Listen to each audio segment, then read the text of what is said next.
11 من أغرب الأشياء التي اصطادها الناس حول العالم.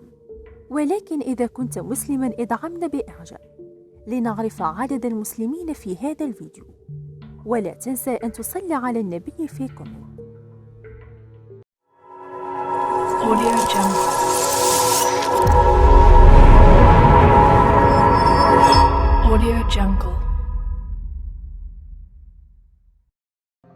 يوجد حول العالم العديد من الكائنات الحية الغريبة والمخيفة التي تنال إعجاب ودهشة الكثير من الناس. ولحسن الحظ بعض من الصيادين استطاع صيد هذه الأسماك، وهذا ما كان يسبب دهشة للكثير منهم. ونحن هنا اليوم في هذا الفيديو سوف نشاهد معا بعض من هذه الأسماك. سمكة لها فم. اندهش الجميع حينما تم نشر هذه الصورة لهذه السمكة التي كان لديها فم، ولكنها كانت تعيش حياة صحية عادية. وعندما تم نشر هذه الصورة على مختلف مواقع التواصل الاجتماعي نالت إعجاب الكثير من الناس، ولم يستطع أي من العلماء الوصول إلى تفسير لهذه الحالة الغريبة.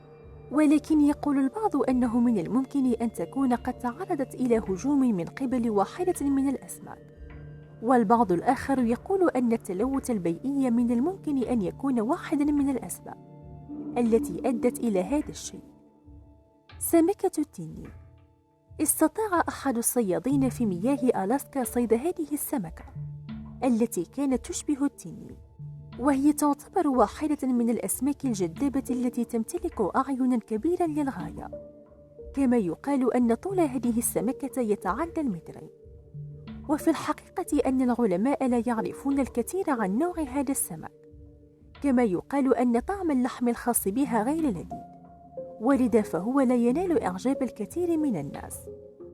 حورية البحر.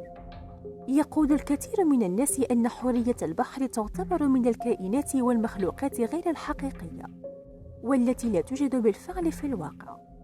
ولكن ما حدث في إندونيسيا نال إعجاب ودهشة الكثير من الناس، حيث أنه في عام 2018 يقال أن مجموعة من الصيادين استطاعوا صيد هذه السمكة، وانتشر حينها أنها حورية البحر.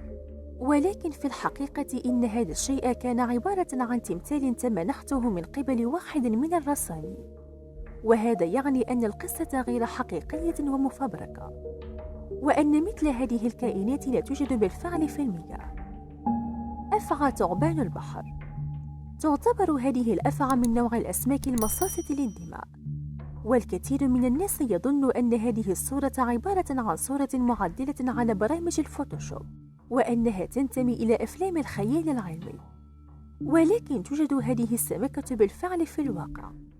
ويقال أن هذا الصياد في هذه الصورة استطاع صيد هذه السمكة باستخدام السهم، ولكن كانت توجد كمية كبيرة من الدم عليها كما هو واضح في هذه الصورة. وباستخدام هذه الأسنان تستطيع هذه السمكة امتصاص كم كبير من الدم في جسم الفريسة. سمكة قرش المطرقة. تمكن أحد الصيادين من صيد هذه السمكة التي كان يصل طولها إلى 4 أقدام 26 بوصة. ومن المعروف أن هذه السمكة من فصيلة سمكة قرش المطرقة. ويقال أن عملية صيد هذه السمكة كانت تعتبر واحدة من العمليات الصعبة جدا التي تحتاج إلى وقت طويل. وعندما تم نشر هذه الصورة على مواقع التواصل الاجتماعي اندهش الكثير من الناس. تنين البحر. استطاع هذا المصور أسترالي الجنسية التقاط هذه الصورة لتنين البحر الذي كان قد نال إعجاب الكثير من الناس.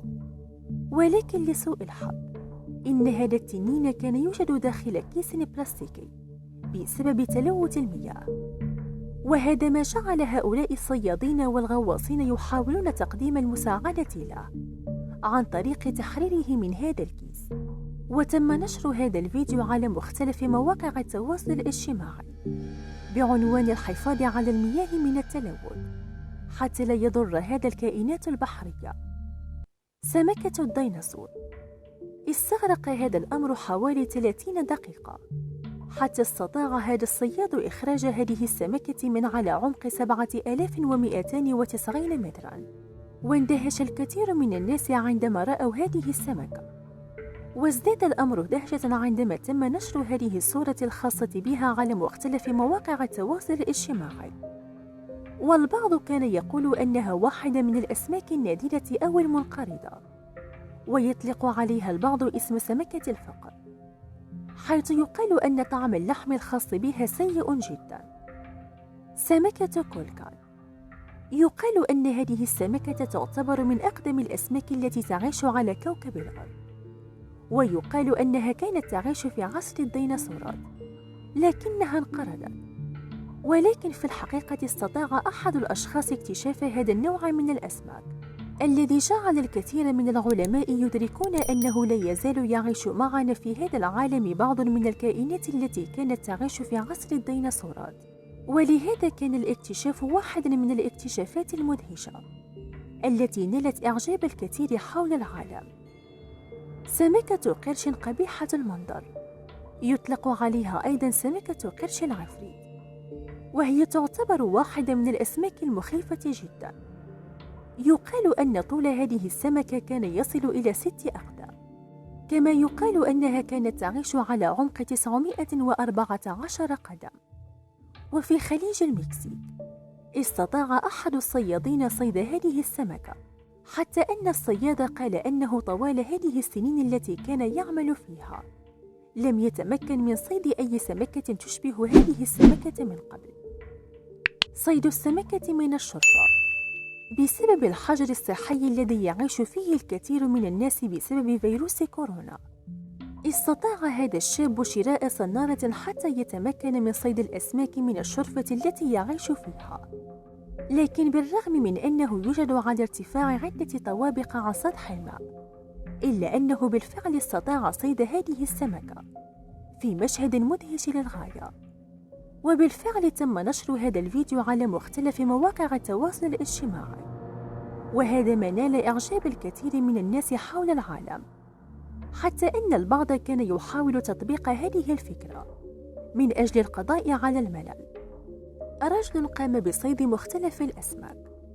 هذا الرجل الذي كان يتجول في العديد من البلدان حول العالم استطاع صيد كم كبير جدا من الأسماك، وذلك بعد أن استطاع السفر إلى مختلف الدول الأخرى حول العالم، حيث سافر إلى حوالي 63 دولة وحوالي 137 ولاية. ويقال أنه اصطاد حوالي 1800 سمكة.